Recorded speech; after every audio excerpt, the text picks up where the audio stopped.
Hey guys, it's Danny. I'm back with another Starbucks video. I promised I'd return. Here we go. Here's the update. We're gonna talk about training at Starbucks, what the process is like, what you should expect, what you're gonna get, how it's been, what's going on, how you doing, how's life, how to succeed, get that money, get those tips. Alright, you did it. Yes! Alright, so you got the call. Your manager was like, hey, you got hired. I want to extend this job offer to you. Do you accept? You're getting paid this much. La-di-di-di, lu-di-di-da. Okay, so first we're going to start off with what do they give you? So you get your hat. You get your Starbucks hat. You get not one, but two aprons. 2 aprons, okay. Got a Sharpie with little Starbucks on it. It's not gonna focus. Oh my god, check out my new skincare. Oh my god, check out e.l.f. new foundation. Eyeliner by Sharpie. My manager gave me a little notebook to like take notes for the training videos, whatever. And then something called a coffee passport, which we'll get into later, which is super cool. Anyways, so what does training look like?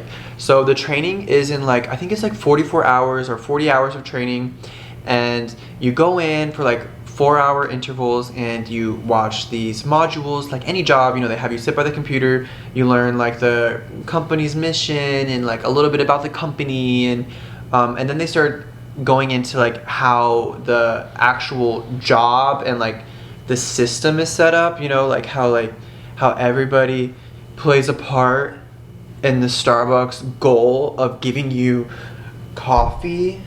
And that process is pretty straightforward. You have drive-through, all right, the drive-through window, the drive-through order.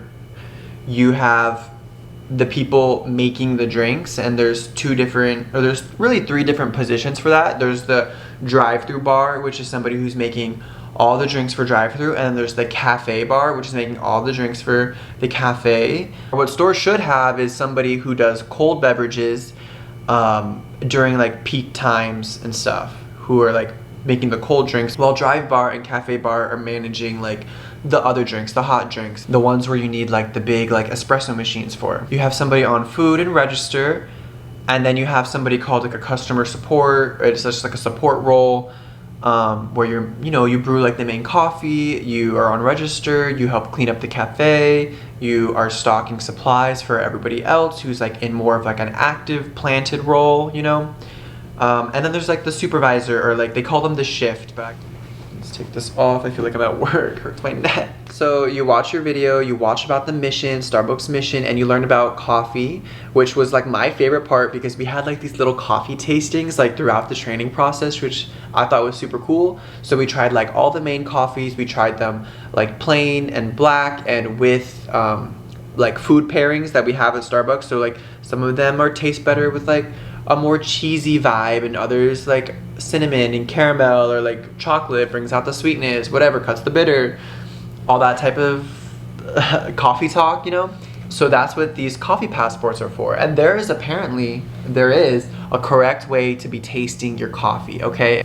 They do this so that way you're able to talk with customers and share your opinions and like help them find like a certain coffee or a drink that they might like or be drawn to. So first, like I got like a little tour of the store where we keep stuff, and then the first role that they put us at was the customer care, the support role, where we're practicing brewing coffee and we're like making sure everything's stocked for everybody else. And at the same time, you're able to like learn the store, learn the roles and how it kind of like flows. I feel like that was a really good starting role. So then the next role was food. So food and register kind of go hand in hand, because normally when you're on food, you're also on register. Food is like pretty simple, so it can get really crazy, you know, when people are ordering a bunch of stuff at times.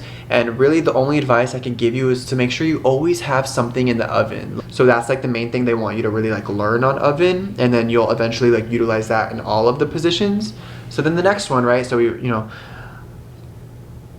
here we'll act it, right? So on the I'm gonna take a few notes, whatever, talk to the, hey girl, yeah, we'll have a little sip of coffee. So yummy, have a food, yay, woohoo. Okay, next we're gonna go to the cold bev. So cold bevs are a little more easier. The measurements and the sizings and stuff are pretty stable when it comes to cold bevs.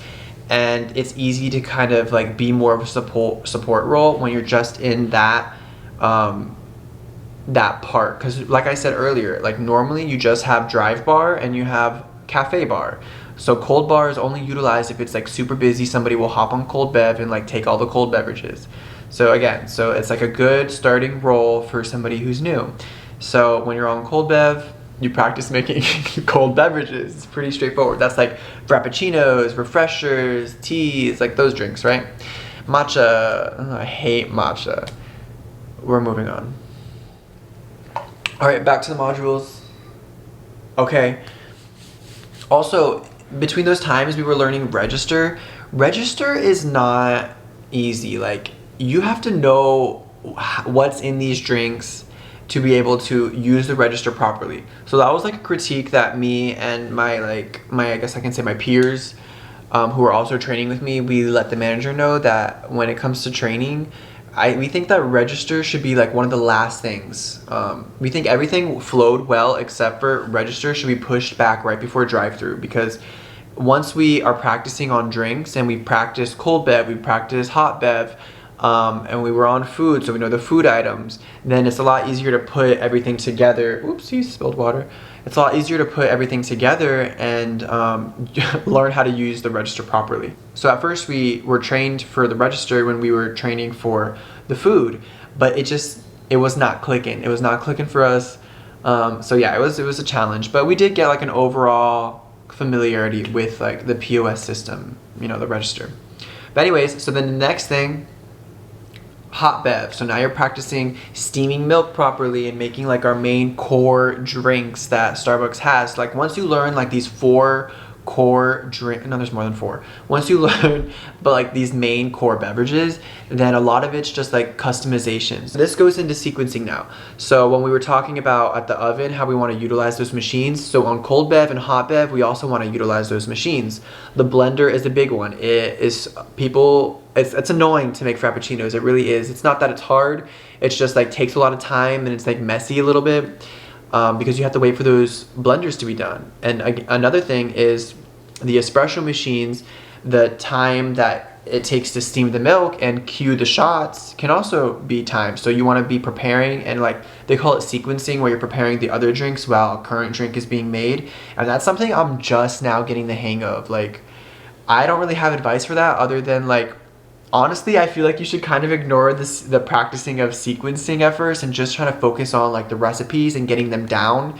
And then once you've learned the recipes, then you can start thinking about sequencing. Like, that's something they were pushing on me, but I really feel like you need to learn those core beverages first and have them by heart, so that way you can then know how to make those next drinks without like for me, when I was trying to sequence without fully knowing, I was sitting there like looking at the ticket, and I still do this, but at first it was really bad where I was like going by like step by step of this ticket and trying to remember how the drink was made, rather than like just knowing it and being able to like set it up and then start setting up the next one.